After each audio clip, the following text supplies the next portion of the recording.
Hey everyone, we are back with a bang. Drew from the Drewsperience, the voice of Kyokushin karate, combat sports, and now anime and JRPGs. A big news coming, big announcement first is the show will be renamed. It does not mean the show is over. It's going to be renamed with a new graphics and all, so stay tuned for announcements. But right now, it's still the Drewsperience. With that, the other big announcement is this show will be broadcast. It's going to be sent to One Kyokushin TV for the long form, but the short form, where the clips and maybe small video, will be on my channel, the Drewsperience. So make sure to hit the like, share, subscribe button to the Drewsperience because we are really taking off. And with that, my guest today is a returning three times, backed by popular demand. This man as like this is the who's who. He know in UK. He knows the boxers. He's done Kyokushin. He's done Jitsu Kai, if I'm not mistaken. I always forget your style. Did I get it Yeah, right? that's it. That's right. Yeah, which is a breakaway Kyokushin. So yeah, Pretty much. It's an offshoot, but still has the principles. I'm joined by the one and only from Regans Champions and the UK, Darren Chan, aka the Hitman. Welcome back, Darren. I'm loving that intro, man. Thanks. I think if I ever come back fight, you got to be you got to be the master of ceremonies. I think, mate. That's maybe another job for you there for master of ceremonies. That was great. They Thanks, mate. Well, here's the other thing. It's funny enough. Like when I was at my when I was at the last tournament for my organization, Yeah, the president Masanaga Nakamura, well, Dio is by his Japanese title. You know how the Japanese go by their titles. yeah. He asked me, "Would you be willing to do MC work?" And I said, Something like that. "Sign me up. I mean, you want me to do the Yeah, interviews? You want me to do the MC work? yeah, yeah. I Do it, can man. do it." Do it, man. They just have to watch that intro there. I'm like, wow, I feel special. I hear that and think, damn, is that me? Oh, I'm gonna be bringing that Bruce Buffer energy. Like today's the Oh first show man, back, so I don't have the Bruce Buffer energy or the Mike Goldberg. yeah. Here we go. Like I have to have my coffee and all that. So Yeah, give you me have to have your three. tagline as well. So you've got Michael Buffer was at Let's Get Rid of Rumble, and Bruce Yeah, Buffer's got his one. So you have to, yeah, get your one, and that's it. You're flying, man. You'll be flying. I'll just make sure I have like a suit on and all that. So that way they gotta keep it professional for the Yeah, that's tournaments. it. But That's the one. but That's the one. yeah, man, it's been a while. Yeah, Lots has happened. Lots. loads. Like it's a year already, but like it was Yeah, like yeah, a year ago. But everything happened so fast in a year. So last yeah, time we yeah. spoke, we you were building your gym for Regans, and hmm now it's successful. And I see the ads. I see everyone coming in, like all these professionally done videos. Yes. So tell me, how's it been since it opened? Yeah, it's been a journey. You know, they say that all is gold is not all the gold is not glitters or doesn't glitter. It's lovely. It's brilliant. You know, I can't. I'm lucky. I'm lucky, and I'm fortunate. I'm fortunate to have the business partner that I have, an American guy, and I'm fortunate to be in the position that I'm in. Has it been a lot of hard work? Yeah, it has been a lot of hard work. And anything worth having like that is always going to be hard work. It's not easy, but it's definitely been a roller coaster of emotions. And I sort of treat the gym and my business how I treated my fighting. You know, I do something, I celebrate that win, that goal or whatever by with a day, and then be like, right, move on. Now, how can we better it? How can we better it? How can we better it?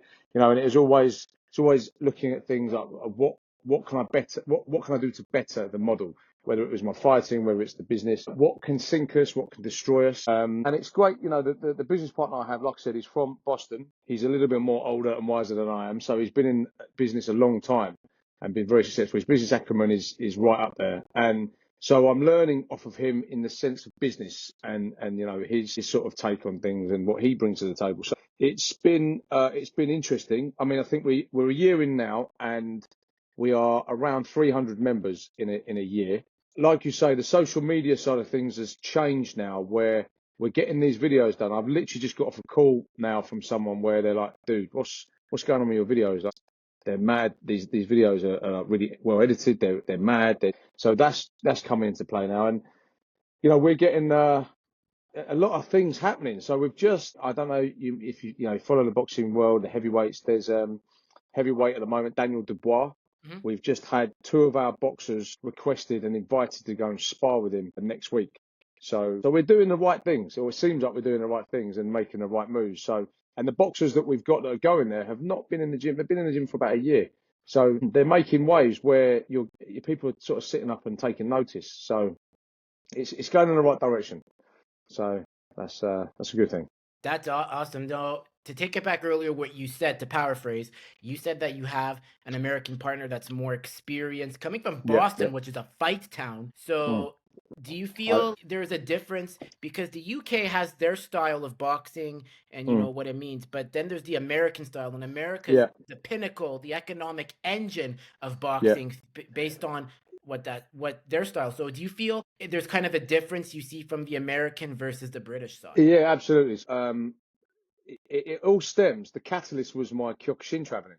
Mhm. So I was lucky enough and fortunate enough to be taken to the States and fight in Oyama tournaments in Royama in Alabama, Okay. and then we then trained with Sharon Mura in Chicago, and then it led me on from there to training with Ninamiya.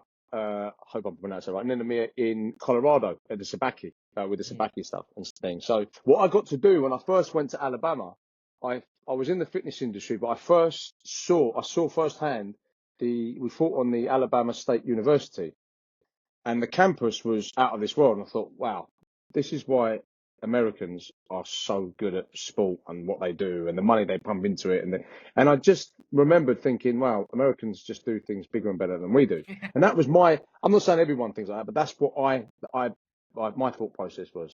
And so later on down the line, I started to work for these pro boxing teams. I spent a lot of time in Vegas, particularly at Mayweather's gym and some other gyms around there. And then New York, we traveled, to quite a few gyms in New York. And I saw firsthand again how their take on it was, what they did. And in Miami as well, Fifth Street, the famous Fifth Street gym in Miami where Muhammad Ali trained.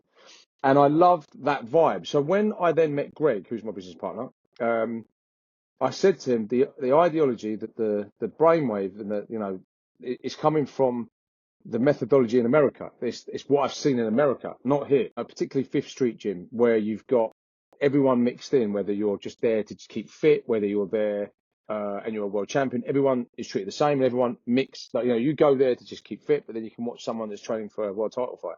And I love that. I think for me personally, one of my biggest heroes, coach-wise, is Emmanuel Stewart from the Kronk Gym.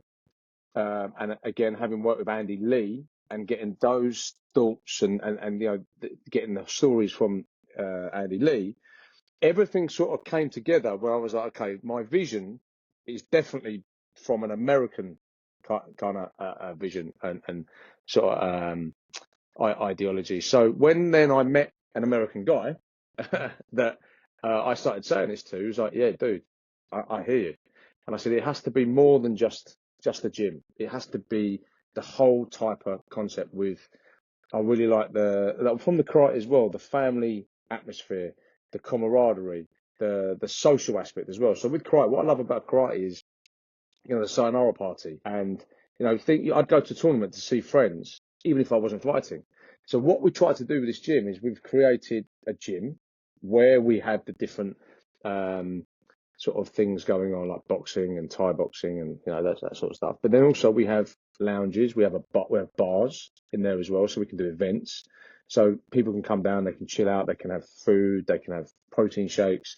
They have big screens there, so we watch from the sporting events. So from the sporting event side of things and the bar, that again was something I saw in America. I was like, I want that.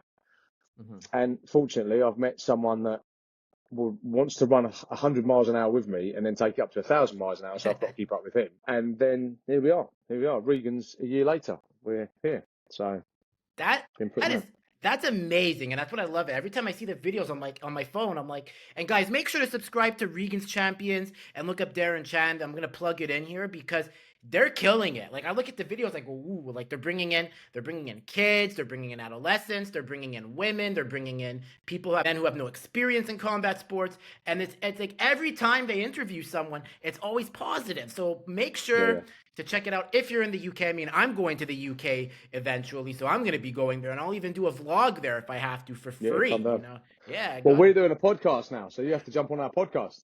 Yeah, exactly. Well, it's pre-recorded this one, but when I come to the UK, I'm gonna probably do a live stream or a vlog. I mean, there's so much options Awesome. to do because Yeah, I'm yeah. getting good at this, so I gotta be honest. So Good man. also with the boxing, so you said that in the gym, what you saw, they have like a lounge, they have a bar, and you took it from the sayonara party. Now, we don't see that in Kyokushin. It's normally very traditional, and I think it's important to keep the tradition. But do you feel Kyokushin could be taken to a new level in the mainstream if they add something like that? Like, hey, maybe there should be like a protein shake bar for after a hard training, maybe a few snacks Yeah. that are healthy. Because it's always like, okay, you go you do the class, and then you Mm. leave. And Yeah, I yeah. think there needs to be some modernization there. Yeah, I mean, with like Shian, Darren Stringer, Mm. he's at the gym teaching at mine on a Sunday and things like that, and they'll stay in the lounge drinking coffee for another 2, 3 hours afterwards. And I know from my own personal experience, I love to chat. And Mhm. you'd finish karate and you'd be standing outside by the car for a couple of hours. So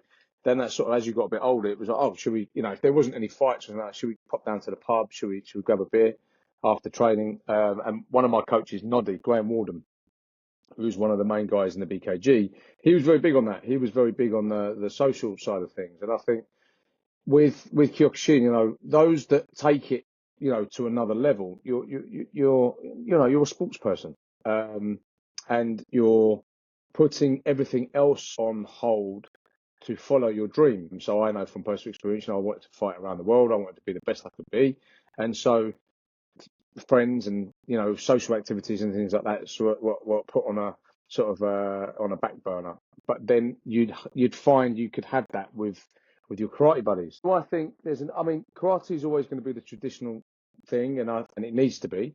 But I do think it helps to have other things. Everything's evolving as well. So things like nutrition, things like sport, things like everything evolves. So you look at karate now, and any sport, you've got the strength and conditioning side of things. So with the gym we have, for instance, I'll use that as an example. You have a strength and conditioning area where you could not do karate that night and still come to the gym and work different aspects of your game. And nutrition. You see, when I was growing up and coming up through the ranks, I didn't know about nutrition. So I think now, gee, how good could I have been if my nutrition was better? So do I think it can change to better it? Absolutely. You still keep the traditional elements there and the traditional side of things. That should never be lost.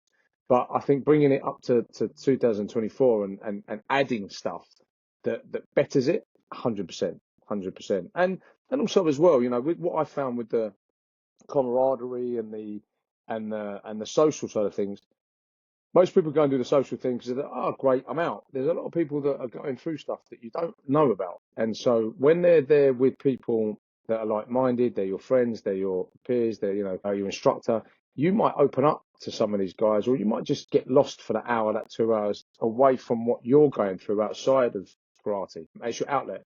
And so I think that's important as well. Very true. And I mean, I could just share from my experience. Like last year, we were in Japan, and that's going to be a good story because I told you I got a story about one of our mutual friends.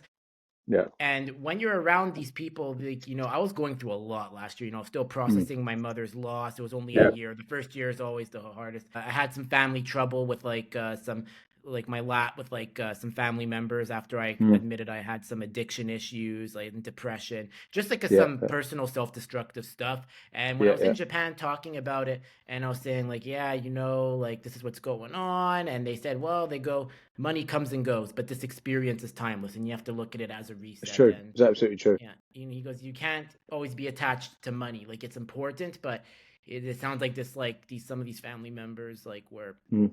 didn't have your best interest, and it's just yeah, that's important. It's always like you never know how some of the people in karate can help you see things differently. Yeah, totally. And that's what I mean. In answer to your question, different elements to the traditional side of things. It's I've been very lucky when I was growing up in certain circles with karate, and I use karate as the example as we're on here. You had a lot of people that were we say a term, but I don't want to swear. They're really sort of drunk on power. Yeah. So they're drunk on power and money. So they want power or money. And that goes through everything, every walk of life. There's people that they get too big for their boots and they get drunk on power. And sometimes it then becomes about money. And I think when I went back to Kyokushin, I remember first going to a pub with one of a big, well-respected Shian. And I said us in the pub. And he said, I don't us in the pub. Now that's him. Some other Shians might say, "Yeah, you're going to ush me," but no, come on, I'm such and such. Just call me by name, and you could really open up to these instructors. So there are those instructors. I mean, I had a real deep conversation with Shian Darren Chan the other day. Something personally that I'm experiencing. So, and I was able to speak to him, and I think maybe traditionally back in the day, you may not have opened up to your Shian or Sensei because they're seen there, and you just say us, and you just get Yeah. told, get whacked with a shin iron, and you carry on. But nowadays, things are different, and I think that's why it really is important to have these. There's big things about mental health and stuff that are out there, and I think I struggle with mental health. I struggle quite badly with mental health issues, I and think we're the same in that regard. Like I bottle yeah, it up and then it yeah, blows up in some other way, yeah, but yeah, I'm yeah, learning how to communicate it. Like now I'm learning to say no. I'm learning to yeah. say I don't want to do this. No. That's the thing. We struggle both. It's normal, Darren. Yeah, yeah, and I think for me, I'm learning to speak. Mhm. So that's I bottle it up and don't speak, and then suffer. So I think because I'm able to go. You know what? It's not a weakness to say actually I'm struggling. It's not people don't look down at you, and I think like I said, I had a deep conversation with Darren the other day about something personally that I'm going through, and I think if you didn't have that that camaraderie and that bond, that unity, and that place. Maybe if you can have a full-time dojo or something where you can have extra time after training, it lends itself really well to then having someone open up. And some people might take ages to open up about stuff. So I've kind of gone off on a bit of a tangent there about mental health, but No, it's important. That's how martial arts yeah, helps. But sometimes you might have like a senpai or sensei that says, "Well, don't forget to train. It's good." But sometimes you can't block it out with training. You have to process the feelings by yeah, yeah, talking. Like for example, like my aunt passed away this past year. I don't talk about it. And but before that, one of the people at my school was like, "Well, just don't forget, come back to karate to train." And I was like, and I said, "Hey, yeah, bro," I said, "Thank you for the support." But I said, "Look, I go, I can't just do this where I block it out with training and mm, I'm not processing it. I go, I need to like talk about it. I need to like mm, understand it. My brain doesn't work like yours where you no, just come no, to the dojo, say us and train and you feel good after. Everybody's yeah, yeah, different. That hour yeah, yeah. might feel good. But then after that, there's what happens after, What which is happens after? Yeah, it's like what's gonna happen outside of the dojo? You're gonna go drinking, or you're gonna do drugs, you're gonna gamble, do something self-destructive. You really have to know, like the camaraderie is good, but you have to know how to have the proper messaging with what you you want to do, you convey. do. And I think if I look back now, I'm a tender age of 47 now. If I look back, someone said You're something to me. 37. Yeah, 37. To me a long time ago, they said that karate was always their mistress, and I didn't really understand what he meant by that. And then I've seen him recently, and he said it's always been there for him. And I kind of feel the same. Like Mhm. no matter what goes, I could not do karate for a long time. Since retiring from fighting, I certainly haven't been doing it as much as I was, but it's always there. And you've got people there that are always there, and I think that's lovely with karate that you've made friends. I mean, I know we're in a lot of the boxing world and things like that, but with the karate side of things, it's those traditions and these things like that. You've sat in a dojo, stood in a dojo for 5 years with people to get to a black belt, and some of these people you've grown up with, and so you have a bond and a relationship with these people that are like an extended family. It feels weird if you don't see them because they are like an extended family. You see them at tournaments, you see them at gradings, you see them at training, and like I said. I find it's really weird. I find that in some of the darkest times of my life, it's come around. It's there for me. And I think, okay. So I think that I'm always going to be karateka. I'm always going to want to do karate, whether I'm in a dojo all the time. What I found difficult over the last year, which has been a real pain, I want to grade again. Darren keeps kicking my bottom and telling me to get in the dojo. But the nature of the beast of what I'm doing at the moment is the classes, which is in the evening. So it's really hard to get to the dojo which it frustrates me, but I have to run this business for the minute until I can get some time out and go Yeah, and do what I need to go and do. exactly. That makes sense. So take it now to move on to like, because you said you fought in the U.S., you fought in Europe, and Yeah, you fought. We have some mutual friends because it's a year ago today. I had my first trip to Japan, and we yeah, met. We met. I met two of our mutual friends. One of them being Sergey Braun, and the other one being Cancho Gerard Gordeau, UFC Yeah, one legend. And yeah, he's yeah. gonna be coming on the podcast, by the way. It's Nice, just, but nice. that's gonna be an in-person one. He does Okay. not want to do Zoom. Like he's like his assistants told. Well, his partner said he doesn't want to do remote. But Gerard Right. Gordeau is coming on. So Sammy, I'm just giving you a warning right now. Gerard Gordeau is going to be very unfiltered. Let this one fly. He's a legend. But anyways, I go on a tangent here. But to bring it back to how we know them. So tell me about. I want to first hear about how you know Sergey, and then I'll tell you my story with Sergey. Okay. So let's go back, rewind to Holland, and I want to say 2008, 2009, around that sort of time. I get into, I think, a quarter final. Next up against a German guy that was spinning, kicking everyone's heads off. And I remember looking at this guy coming through. Obviously, we were on either end of the category. And I remember looking at him thinking, God damn, you know what, I can kick. You know, I was renowned and known for my kicking ability, but I was thinking, damn, this guy's good. And I remember getting on the mat really nervous. I was always nervous fighting. You know, I'm not going to, lie about that. You know, some people don't get nervous. I always got nervous, but I was extra nervous with this one because I thought, Jesus, I've just watched him wipe everyone out. But I was wiping people out. He was wiping people out. So now we're coming together. And I thought, oh God. And at the time, David Pickford was coaching me, and he said, right, better keep your hands up. That was his advice. Better keep your hands up. That was fantastic. That was really, really. I needed a little bit more than that, but one of us were probably going to catch the other. And fortunately for me, I caught him. He didn't catch me. Look, listen, we know how good he is. And I think if it maybe went a different way, we fought it again. You know, everyone knows that does Kyokushin. You do the same day or same tournament, same fight again. It's always a different outcome. Fortunately, I caught him. But what was, and I got the hip on. But what was fortunate, what was funny, sorry, fast forward then to 2013 World Championships. I was fighting in the World Championships in the middleweights, and I was watching this guy through the tournament fighting in the World Championships that was in my division. And he was knocking this one out, and he's knocking that one out, he's knocking this one out. And he was on the other end of the category. And I'm obviously, we're seeded, so I'm the other end. So I'm coming through, he's going through, and I got into the second day, he gets into the second day. I'm thinking, God, I'm going to have to fight this guy. Anyway, Dave Pickford again was saying, this guy, my God. This guy is knocking everyone out. This guy. And I was like, dude, let's talk about me. I'm your fighter. Don't worry about him for a minute. Worry about me. And I didn't know who this guy was. Anyway, I lost, I think, on the second day to the eventual winner, the Russian that won it. And so I think he came third. I came sixth, I think. So we're going up to go to the podium because the top 8 getting awarded a trophy. I went up to him and said, really like you fight, because I admired what he was doing, and I thought, oh, you know what, I'm glad I didn't fight him. But then you sit there and go, actually, I wish I did fight him, because I wonder how I would have fared against him.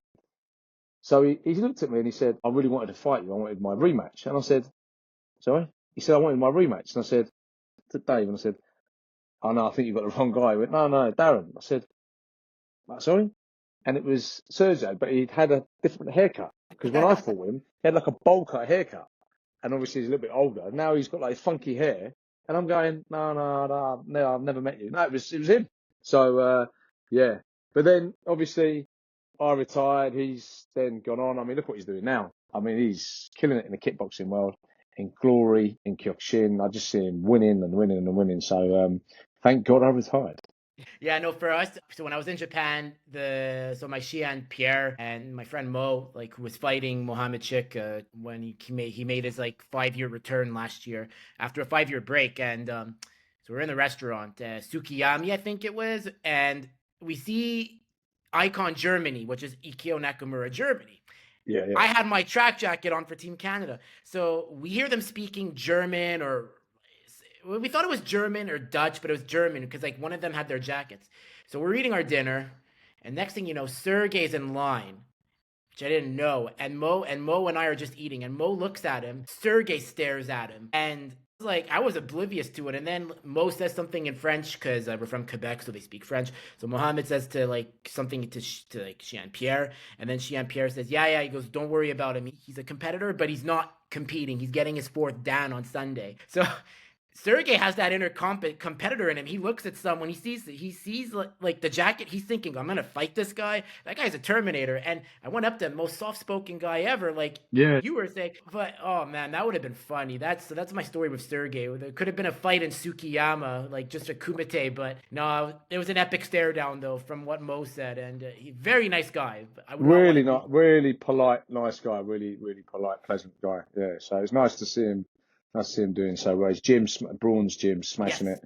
And I think he's moved in the last few years. His gym's massive, so he's got he's doing the same sort of thing I'm doing. So he's ahead of me because he's been doing it for a few years longer. So he's smashing that. He's fighting glory. He's doing his Kyokushin. I don't know if he's doing as much Kyokushin. He probably is, but he's smashing it. So doing really well. So it's nice to see.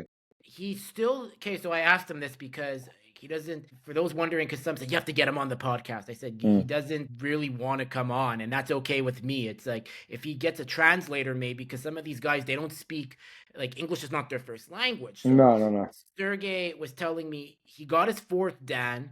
He's focused on kickboxing, but he'll still go to seminars to Yeah, yeah, understand yeah. and learn how to teach at his school. So he still Right, yeah. does it, but I don't know if he's going to compete.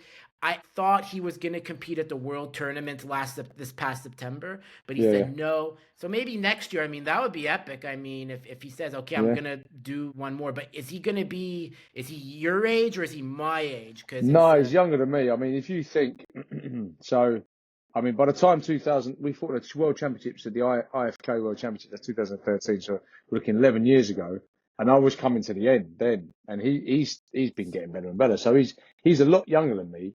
I'd probably go as far as say he's probably still in his 30s. So I don't think he must be. I'd go around about mid 30s, late early to mid 30s. Yeah, I just looked it up and just to make sure he's like about my age. He's only about 2 years older than me, and I'm How old 33, are you? so he's 35. Oh, Yeah, okay, so there you go. Yeah, he'll definitely, if he comes back, he'll definitely be in the men's division yeah, because yeah, yeah, there's like for us, there's like I think it's 18 to 35, and then there's like the 40 and 50 year yeah, yeah, old yeah. plus divisions. And that age now, that's kind of like your twilight years now. So he's probably come. I don't know. It depends how he's looked after himself, how his injuries are, because my injuries were terrible by the time I got to that age. So 35. I mean, he might be looking at the end now. 35. I mean, I managed to go till I was 38. So, but a lot of people, I think Darren retired around that age, I think. So yeah, a lot of them retire around that. So he might be coming to an end now. I don't know. It depends on his body now and the miles on the clock. Yeah, that Father Time is undefeated in combat sports. Like some sports you can get away Hmm. with it, but fighting is a different animal, man. Unless you're taking that TRT like Vitor Belfort in the Yeah, UFC and other stuff and other nice. Mexican substances. No, no, Sergey's clean, guys. He's clean, but Sergey just takes care of himself. He doesn't look 35. When I saw him, I was like, this guy's like my age. And Yeah, but the other thing with Sergey as well is you never see him out of shape. no, He's always in shape. So he lives the life, which is key to having longevity. When you burn a candle at both ends and you're running your body down by doing other things outside of training and not looking after your weight or your foods and things. But he's the consummate professional. So he's always when you see him on Instagram or Facebook and things like that, you never see him out of shape, overweight. He's always and he's in the gym all the time as well. So he's definitely got longevity to him because of his lifestyle and the way his mindset is, which is what you normally see with top end athletes. They go on longer. Those ones. I mean, if you think of like a Ricky Hatton, he's yo-yo dieting. He'd balloon up 4 stone between fights like that. That dented his career. So when you see athletes doing that sort of thing, and he's not that guy, so may he live long to reign for many more years. I'm sure he will. And like we say, it's not like he's going in and getting beaten as well. He's going in smashing people up. So, which is yeah. uh, which is nice to see. And then you also know Gerard Gordeau, so you fought in the Kamakura tournament. So what was that experience like? Because Uh, Gerard is kind of what he tries to do is he's trying to bring that kind of boxing or kickboxing with the ring yeah, with yeah. Kyokushin together. You see, because of my ring background as well, having fights Thai boxing, K1 and the rules and the boxing stuff, I always preferred. I always liked that stuff. And one of the things where I was taught by Bernard Crete and Rick McElroy back in the day, it was old school knockdown where you can grab. And then in recent years, you can't manipulate the body, grab. As soon as I saw the Kamakura, I was like, oh, that is a bit of me. That's grabbing the head, kneeing in the head, and I thought, oh, this is great. And I'd seen it'd been on the radar a few years to maybe go over and fight in it. And obviously, I'd heard about the legend, the Gordo brother, the legends of the Gordos, and I'd luckily I fought in Holland a lot, and made some great friends and great experiences. But I fought in really good tournaments across Holland. But this Kamakura kept springing up, and I'm thinking, okay, I'm liking the sounds of this. So it was about around the same sort of time, 2013, 14, around that time. Went over to Den Haag, met Nico and Gerard for the first time. Even though I'd seen them at tournaments, I'd met them for the first time. And nice guys. And I fought in the Kamakura, and it was an experience. I tell you, it was mad, because you're obviously in the ring. It's different straight away. You're in the ring, and there's a lot more. Kenny Jarvis, who's an ex-Kyokushin fighter, that's a lot of experience. His exact words were, "That's a dirty tournament." Now, not dirty tournament as in. So let me just clarify what that means. Not a dirty tournament as in it's like the rule set or like that. No. The grabbing and it just looks nasty. But I loved it. I absolutely loved it. And fortunately, I won it. So I had quite a few fights on that day, and I won it. And then Gerard came out and presented me the samurai as well for the fighter of the tournament as well. So that was quite nice. So I had a good chat with Gerard, and then obviously Nico as well. So I don't speak to Gerard as much, because I don't think he's on social media as much. But I speak to He's Gerard. off grid. I have to speak through someone else. It's like a messenger Yeah, he yeah. has. He's that mystic, man. I Yeah. say that as a compliment. I love it. Yeah, no, it is. But I speak to Gerard now and again on Facebook and stuff. We'd send each other the odd message, or we comment on stuff. But nice guys. But it was for me to go and win as a Kyokushin fighter, hearing about the Gordo brothers, that are Dutch legends or Kyokushin legends, and then being able to fight in their tournament, winning their tournament, and then being presented that samurai by them, and the samurai trophy, and then the tournament fighter of the tournament, or whatever it was. For me, that's a massive accolade. For me, I'm like, wow, okay, I'm very rarely do I say this, but that day I'm proud of myself today. This is big. Yeah, it was cool. That's amazing. Did you also see, because Gerard is known very well in Holland, he's got a lot, everyone knows each other in Holland for how small it is. Was like Wesley Jensen there, or maybe Henry Hooft? Because actually, here's a funny story. So that same tournament, after I met Gerard, we also met Lechi Kurbanov, another legend who was there. We didn't know he was fighting there until they posted it in Icon's group, Team Chechnya Russia has arrived. Right. Okay. So my friend Mohammed we're in the training room. Massive shout out to Xian Pierre and Sensei Sebastian Cans for allowing me into the training room, because a lot of the Japanese guys were like, no, you're not allowed in here. And they're like, no, he's a coach, he's a manager. And they're like, oh, okay, fine. So they let me in there, and I see Lechi. So Mo, who to this day says, you effing owe me still, as a joke, gets me a photo with the Lechi Kurbanov. So that's the pic I have in the training rooms. Nice. After that, Henry Hooft, I message, and Henry Hooft doesn't follow me, but he responds to his DMs, and I'm like, yo, Henry, I go, look who I met, you're Shihan. And he's like, oh my God. He goes, that's amazing. And I go, hey, my boy Mo is fighting today. Can you message him tomorrow with the outcome, whatever he gets? I'm going to tell you. He goes, yeah, for sure, man. And very nice guys, the Dutch. But I just wanted to know if Henry was there, because he was like, I'm not sure. I know that Wesley Jansen wasn't there, but his mum, Conchita, was there. Oh, I love Conchita. She's lovely. Yeah, she was. I'm sure she was. Yeah, I'm sure she was there. There was also, there's another woman and her husband that are referees. And funny story, I can't remember their names now. That's going to really annoy me. There was a woman there that's married they're both referees. And when I fought in the World Championships, 2013, I managed to, I can do this thing when I fight. I put a picture up today and you liked it, where I'm throwing a wash, but I'm at a side angle. Yes. So I could get myself into certain positions and kick where I was flexible. And I managed to kick this did I kick it? No, I kneed this guy in the World Championships, and he kind of went. So it was a Rosari. But as he's going, I've then followed it up at a side, like with a Jodan wash, and the referees slapped my head, but it was her husband. So in the middle of the tournament, he said, I'm so sorry. You're in the middle of the fight. You've hit him. You're not sure if you're going to you've hit him. I've not stopped. he's going, so I've gone for Joe Mosh, but he was kind of done after the Bazari. And he slapped my head to say stop. So I grabbed his head and kissed his head to say I'm so sorry in the middle of the tournament, and everyone started laughing. And after that, it was like a thing. Like every time I saw him, I had to keep grabbing his head and kissing his head.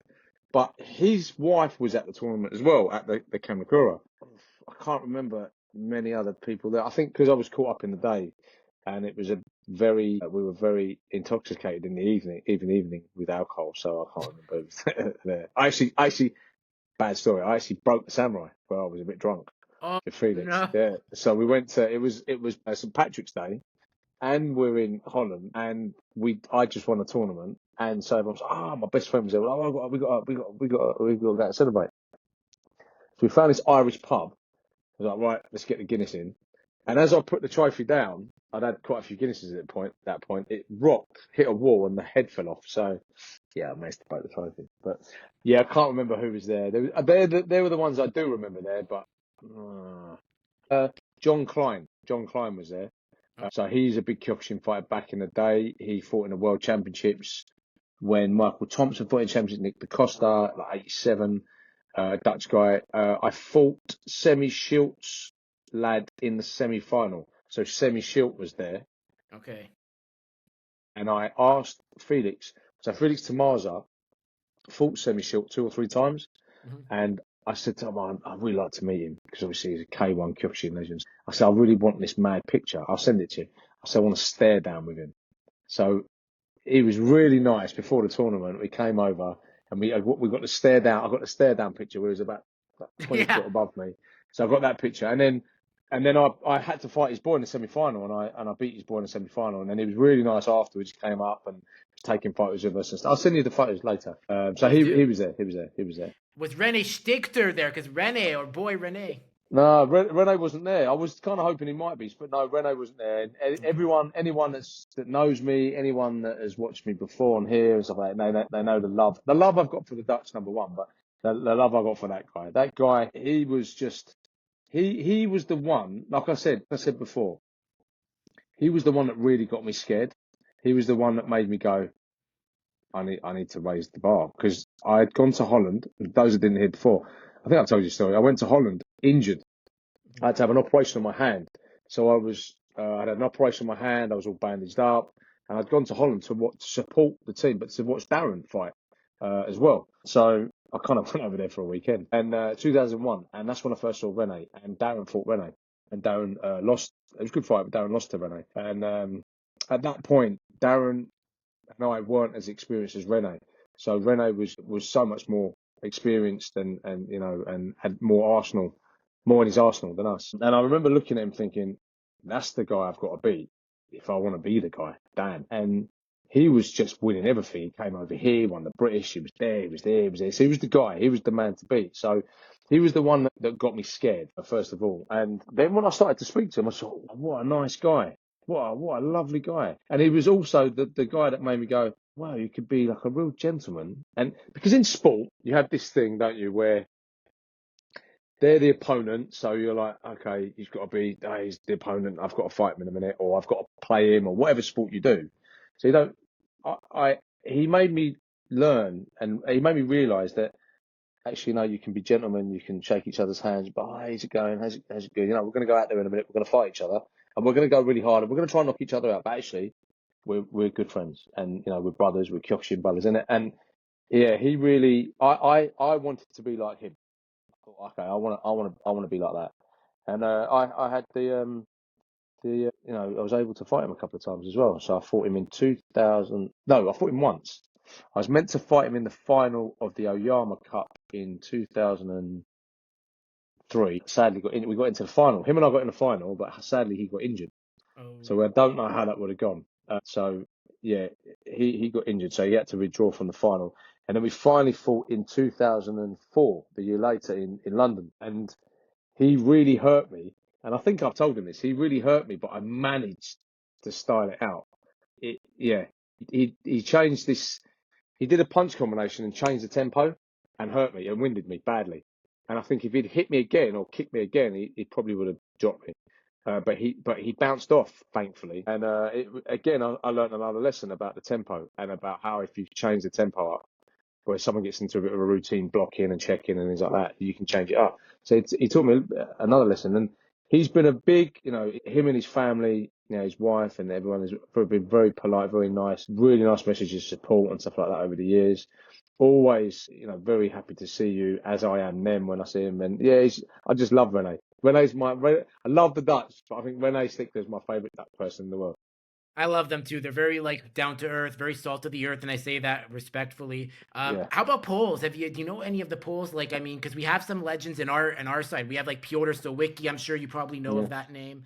yeah, yeah, Uh, yeah. any? I've met, so many different nationalities over the Mhm. years, and it's probably too many to mention.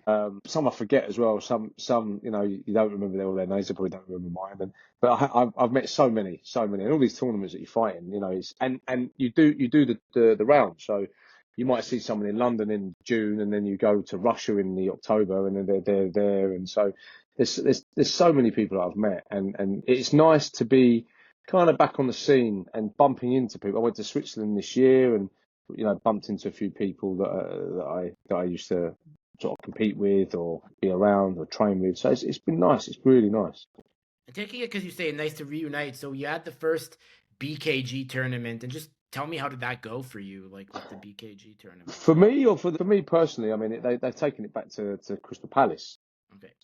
So anyone that knows London and the knockdown and here, that is for me where the home of knockdown is. When I was a kid, my dad was always busy with work and things, so we didn't really do many father son things. But one thing we did for sure was always went and watched the British in October at Crystal Palace, the famous Crystal Palace ground, and it was a big event. You'd queue up in the late 80s, mid 80s, late 80s. You're queuing up for like 2 hours to get in, just to get in. And then you sit there, and my then instructor would fight, and my then chief instructor would be on the top table with all the dignitaries. So you had a few American guys coming over. I think Willie Williams was there one year, the great Willie Williams. There's a few other guys as well. They'd invite all these top guys and girls, and they'd sit at the top table. So when you were a kid, you were watching it, and you were like, oh, that's that guy, and that's that guy, and he's him, and da da da. And then you'd be there to support your fighters, the people that you want to watch. And being a young kid, seeing a young Michael Thompson, Felix Tomaza, Dave Pitfall, Nick DaCosta, all those people fight. I watched them when I was a kid. And, London and England have really, we've had some real good fighters over the years come out of London, come out of England, and to sit at Palace and watch these guys fight. As a young kid coming up through the ranks, a young karateka watching this, being at Crystal Palace, it was synonymous with knockdown for me. So the BKG taking it back to Crystal Palace to not go round the houses. It stopped at Crystal Palace in 2007 because they found asbestos in the roof. It's an old building.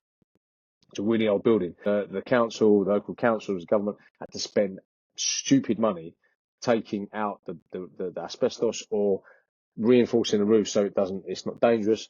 It took years.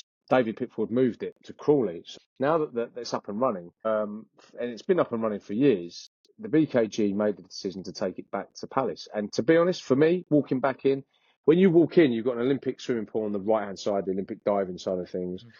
And when you walk in, you hit the swimming pool smell hits you. Straight away, I'm transported back to being a kid with my dad, walking back in with my dad. And walking in, I'd gone there as a kid with my dad, and I'd gone there as a competitor, fighting, coming up through the ranks. So the emotions as I walked through that door just all came flooding back. I invited my dad up there. I was refereeing, and judging, so I got my dad up there as well. So to sit there with my dad was nice. My mum came as well, so to sit there with them. They saw me compete there when I was a kid. It was nice, and the BKG is growing. It's growing. And they're. I think they're just trying to find their feet still. I think it's only a year or two that they've been running.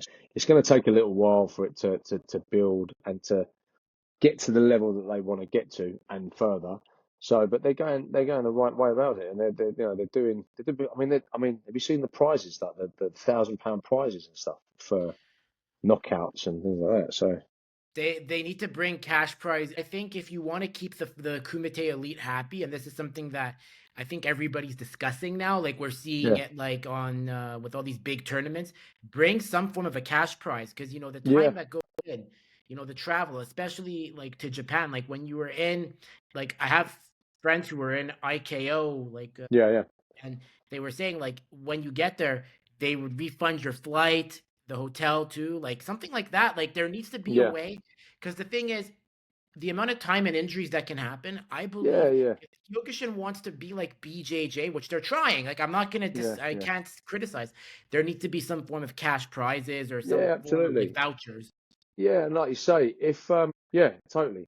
And I mean, I think there's one girl. She wasn't English. I don't know where she's from. She won two checks. I remember I was standing at the end. I This year I couldn't referee or judge because I had to take my son to football. Yeah, But I got there a little bit later. I saw the awards ceremony and I just thought, damn, I'm too late. Why couldn't that happen when listen, the incentive was never money. But like you say, if you're getting £1,000, that sure helps.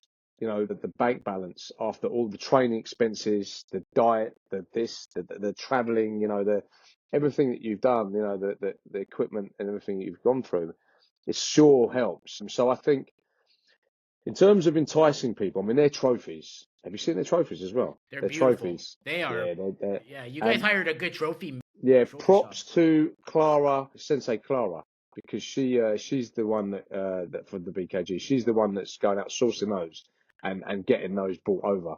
Because the trophies, I look at it and think, damn, I want to fight in this. So the trophies are so nice. So when you've got a tournament and you've got trophies like that, you've got the potential to win thousands of pounds as well. A well-run event, with the caliber of star, referees and stuff. It's gonna attract fighters to come. So I think as the BKG grows, as their status grows, as their reputation grows, and people start to see how the fighters are being looked after and how the fighters are, rewarded for certain things, fastest knockouts, best technician, and what I like is it's across the board. It's not just mainstream are getting prizes. It's across the board, and so all the categories could win something. It's nice. It's nice. As a former fighter, you look at it and you think, wow, that's lovely. You could come away with £1,000 and a trophy and a great day. So And all you need is a Joe Rogan like me to do the fighter interviews. yeah, exactly, exactly, So exactly that. I'm gonna be in demand soon. Oh my god, like I mean, I don't want to sound like I get invited to some tournaments. Hey, can you do this? And it's very nice. So I'm very humbled by it. So by the way, I just want to say, I mean, if you guys ever decide to come to the friendship tournament of Nakamura in Japan, open to all. We don't care where you're from. Nakamura is willing to cooperate. Like, look, we had Lechi Kurbanov, we had Judd Reed at the last tournament. So everyone, it's Nice. open for all. Same with the Yeah. Gold Cup in Montreal. So as a spokesperson for Xian Dominic Ohan and Xian Pure, well, we all work together. It's a trifecta. But as the one who helps promote it, if BKG ever wants to come to the Sensei Ohan Gold Cup in spring, there's still time. We just announced it. Glebe Feitosa will be there with his Oh fighters wow. too. Yeah. So if you guys want to come, look it up. All are welcome. Yeah. So I'll yeah, speak open to to all. Shea and Darren and speak to the guys and say to them and tell them. They've got a lot of kids coming through the ranks as well. So Yeah. Oh, the a kids are lot of like kids. that's the main. That's your. Those are that is your. Those are your assets. As to Yeah. speak as if I'm speaking in investing terms, you really have to invest in the kids. Yeah. And then if you're an elite fighter, so this is something like as a former fighter yourself, I think you're doing it great. I think you're doing it right.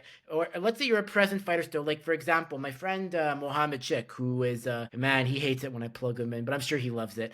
But Mohammed is at the point now where you don't fight in local tournaments. You have to do the overseas ones. You have to do the Yeah. big ones. And Yeah. he's Yeah. using his brand to inspire kids to take up karate. And I think that's the way to go once you reach a certain level, if you agree Yeah, with that. definitely. And I think England, I'm going to speak just, this is my own thought process, but I think England are a little bit late to the party in terms of the kids doing the knockdown stuff. Mhm, We're doing it now with the head guards and mhm. um, but when I remember, I was still fighting and I remember going, I can't remember what it was. I went abroad somewhere. I saw this tournament. The kids had the head guard on and they were knocking lumps out of each other. And I thought, wow. And these were young kids. And so, where they're doing that at a young age, of course, by the time they get into 18, 19, what I was finding was I was like an old man in my 30s, mid 30s, and in sport that's old. you're getting 18, 19, 20-year-old kids coming through that were like killing it. And you think, wow, well, because they've been going since they were 14. They've been having a lot of knockdown experience since they were 14. You know, you look at the people like, I was fighting Zolt Ziggler, end of my career. And you've got this kid just jumping up, spinning around, doing things, and you think, well, they've had this through the teens, and they've had that knockdown experience there. When I started, I didn't have that. I didn't have those teens, those years of that sort of thing and that experience. So you kind of had to learn on the job, which was a painful experience. So you know, jumping on that, and you know, you're seeing a lot of kids. I'm working with one kid in particular at the moment. I met him in Switzerland, and he lives not too far away from me. So it's fun because I'm actually all of a sudden teaching karate again, but not traditional march up and down. He's just coming down. He goes to his dojo, which is very important, and on permission of his instructor, who's a very close friend, he comes down and trains, does fight training around the dojo nights. And so it's been fun to get the old sort of moves going again, and to try and show him stuff. And I think you end up forgetting more than you learn, and you go, oh yeah, I remember this, and yeah, I remember that again. So it's been fun. But this kid. I love this kid. He's every tournament. It reminds me of me a little bit because every tournament that's coming up, he's like, "Can I go and fight in this? Can I go and fight in that? Can I go and fight in this? Can I go and fight in that?" And I've got to admire that. And so his sales are sort of struck hard a little bit when I think there was a tournament the other day. It's an IKO1 tournament, so he wasn't allowed to fight in that. And so Yeah. he just wants to fight. He just wants to fight. Whilst you know, I think it's important that as coaches we help him facilitate this want and this drive, because you've got a kid here that. I speak for here in particular, crime rate and things in London. Poverty. Yeah. Yeah, but just crime rate. You must have seen on the news what it's like in London, and you know, the knife crime and stuff like that, especially where I live. And this kid doesn't live too far away from me. You know, you've got a kid here that's like 16, 17 years old that wants to train and fight. You know, we've got to facilitate that want and that drive and that hunger, because what's the alternative? You know, I'm not saying he will, but, you know, some of these kids get lost to other things that are not very good. So what I'm loving is that the kids are really want to get into it, which is nice.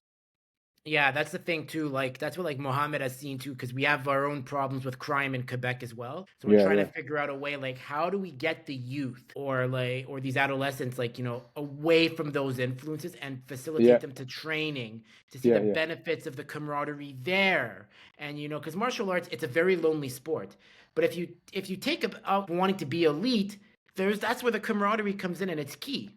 The problem is, I was saying this to Darren the other day, and I'm going to speak openly about this, and I don't know if I'm going to get shot down for saying this, but karate is a hard sell now in 2024. It is. So if you said to kids now, so if I went down to my gym now and I had a bunch of 16-year-olds, and this is just fact, and you say, right, you're going to put a white suit on and you're going to train for 5 years, and you're not going to get a black belt unless you train 2-3 times a week, and it's probably going to be about 5 years' time. They'll be like, and then to get good and to go and do all the kicking and the punching on the world stage or European tournaments or whatever, you have to do the marching up and down. A lot of people want to do the fight stuff, but don't want to do the marching up and down. And it's a hard sell. It is a hard sell. It's almost like from a business point of view, it's like you want to give everyone the knockdown insight and say this is what Kyokushin is, but you have to do the traditional stuff to be able to do that. So the selling point has to maybe be look at what you can be. Not that it's all about fighting, because I'll get gunned down for that. Because Kyokushin karate isn't all about fighting, as we know. But I have seen people turn their life around with kata competition and how that's yeah, changed. yeah. So no, it's not all about fighting. Like I say, it's kata. You know, there's the basic side of things. People just love the grading system and things and that sort of thing, and the tradition and things like where you have to use your brain to be able to learn the syllabus and then grade. A lot of people will get in touch with that, but the problem I've got is you've got MMA classes, Thai boxing classes, boxing classes. So when you've got those classes where people are just getting gloves on, getting to a certain level, they're sparring, and then you've got karate, it is a hard sell to sell karate when you've got all these other things going on. And then with things like UFC on TV, with Usyk Fury fight in 2 weeks' time, they're thrust in the limelight so much more than karate is. I mean, karate's out there, but it's not in the limelight like others. I mean, you've got the karate combat stuff coming through, and you do see people doing that, and people are like, oh, is that karate you do? It's not like that Karate Kid, Daniel LaRusso stuff. No. It's it's a long sell. It's a long game you have to play. You have to be It really is, it is. But it's still there, which is good. It is. So what's the plan now for the rest of the year and then going into 2025 with the BKG and with Regans? So the plan now, 2025, we're on a wind down now. 3 weeks now till Christmas. So it's now just the case that we have a boxing season here that runs from September to June. So a lot of our boxers now, they need to be training because they need to hit the ground running for January. The competitive season is still going. So it's trying to get in some of these guys and girls' heads that you don't stop over Christmas. So there's going to be a bit of a rest period over Christmas, and then go mad with that. We've got obviously she and Darren Stringer training at the dojo as well. At the gym at the Regans. He does a fight training on a Sunday, and so for the new year, it's all guns blazing for me for the gym because we've got a lot of fitness stuff going on. All guns blazing with the fight stuff. So we've got the Thai boxing department, we've got the boxing department, we've got MMA that's coming in as well. So we've got both the fitness and the competitive side of things. So people are just going to be out all the time. I've got fighters coming down from the BKG, like this young lad I was telling you about, that are now joining in the fight classes. So what I want to do next year, I can't announce it yet, but next year we've got something called the Legend Series at Regans. And so this year we had Jonathan Haggerty, you might have heard of him, the two-time one champion. We had Liam Harrison, that also fights on one, that is a legend as well. We had those guys. We had Michael Watson, who's a boxing legend, sadly got injured in a boxing fight with Chris Eubank. We had him at the gym. We are imminently about to announce someone that is going to be coming to do a seminar with us next year. All I can say is it's going to be March, and all I can say is Dutch. That's all I can say. Okay. It's Dutch and it's in March. But I've got to pay for it really, basically. So that's going to happen. And what I want to do around that weekend, or what I want to do throughout the year, is I want to try and get some people in to teach some Kyokushin seminars, but more like down the Sensei type of route. So it's fight training for kickboxing, Kyokushin, that sort of stuff. So that's sort of where I'm going. So what my aim is to do with the BKG, in answer to your question, is to also to try and be the Bundini for the BKG. So to be that spokesperson for Darren Stringer. Go, Darren, you're doing a seminar. Let's do a seminar. So if you have something like Felix Tamaza, Darren Stringer, Nick DaCosta, all those guys, Noddy, Graham Warden, doing a seminar, and then maybe some kickboxing legends as well. And so it's kind of like a Sensei type thing within the gym. So that's the idea for me going forward into 25. For me with karate, I'm going to try and grade next year. So it's about time I get my bumming gear and grade. So I need to do that, which I need to do it. I need to do that. I think that's it. I mean, in terms of the BKG, what their plans are, I'm not hierarchy, so I don't know. So it's probably a bit unfair for me to say. I mean, I think they just carry on doing what they're doing. They seem to be doing really well. They're growing the organisation. They're making the right moves with the tournament side of things, the infrastructure as well. So I think they're just going to keep going the way they're going, which is great. Amazing. And I guess we'll stop it here because we could go on for hours, but I got to keep it to the point here. Darren, where can people connect with you on social media if they want to see what you're doing? Yeah, so we're on social media, Regans Fight Champions on Instagram, Facebook. We're www.regansfightchampions.co.uk is our website if you want to hit that up. We have a YouTube channel as well, Regans Fight Champions, where we show our podcast. So I think we're 3 or 4 episodes in now on our podcast that's talking about the fighting arts and mainly predominantly boxing. And the guys that we've got on there are 2 of the coaches from the gym that are very highly decorated. So hit that up, follow that, and I think probably you'll be able to maybe hit a link on One Kyokushin as well. If Sammy from One Kyokushin, which I'm sure he will, which is lovely, shares stuff on there as well, so you'll be able to follow us that way. So yeah, it's up. Perfect. Well, Darren, I really want to thank you for coming on. I'm No, really it's been a glad pleasure. I Thank needed you. a dance partner like yourself to get back on it, because Sammy said to me, he gave me that pep talk. I love Sammy, but he said, hey, can't stop the Drewsperience, You man. can't, man. Got It's brilliant. Honestly, what you do is brilliant. So, and it's like I said to you before, it's nice nowadays. You've got the Instagram, you've got Facebook, Snapchat, TikTok. You've got that. So people stay relevant. People stay in people's minds, and people get remembered. Someone like me, and going back further, there wasn't all of that stuff around. So what's really nice is you're facilitating someone like me to be able to come on and tell my story, which is nice. So maybe Sunday one time, oh, he did a bit. Not is that what he did something. So at least you remembered a little bit. I've got a question for you actually. Yes. Off topic, who's going to be the next James Bond?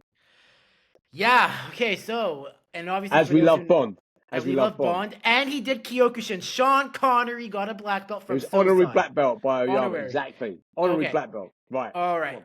So to end it off, so here's my prediction. Okay. So Go on. I was hearing Aaron Tyler Johnson, but they were looking at actor from Agents Marvel of Shield. His name was Garrus something. I think it might be him. I believe they're gonna bring in a British actor that's known more to on your side of the pond, but they're gonna break him in, and I think they're gonna bring back Martin Campbell, like because Martin Campbell from GoldenEye and Casino Royale. Yeah. He doesn't do Bond films unless the agreement that kind of is, all right, we're launching a new Bond, give him my way. So I think they'll bring back Martin Campbell. Maybe I'm wrong. Maybe they might bring in Christopher Nolan finally. It might give in to his demands. Yeah, exactly. Yeah. Well, I told you the other day the other thing that I told you. Oh yeah, yeah. The other thing that we think might be coming back on the Bond film. So Mm-hmm. let's watch this space. That's what you heard it here. You heard it. So Drew from the Drewsperience is now thinking it could be Aaron Tyler Johnson. Yeah. He might be quite. I think he might be quite good. I think so He's too. got that smouldering look. I mean, he's quite good in some of the films that I've seen him in. I'm like, okay, yeah. Because when they brought Daniel Craig out, I was like, oh, I don't know. Daniel Craig smashed it. Daniel Craig, it took Casino Royale. Quantum of Solace was a bit of a downer, but then Skyfall to the last ones. Yeah. Skyfall was the best. Him and Javier Bardem helped Daniel Craig. Totally. Yeah, 100%. Yeah, so, that's how I look at it. So, guys, make sure to hit the like, share, subscribe button to the Drewsperience. Follow Regans, follow One Kyokushin. They're the #1 podcasting page, and as you know, I partnered up with them. So the long-form conversations on there, shorts, small video are going to be on my channel. Still support the Drewsperience. We're trying to facilitate the traffic.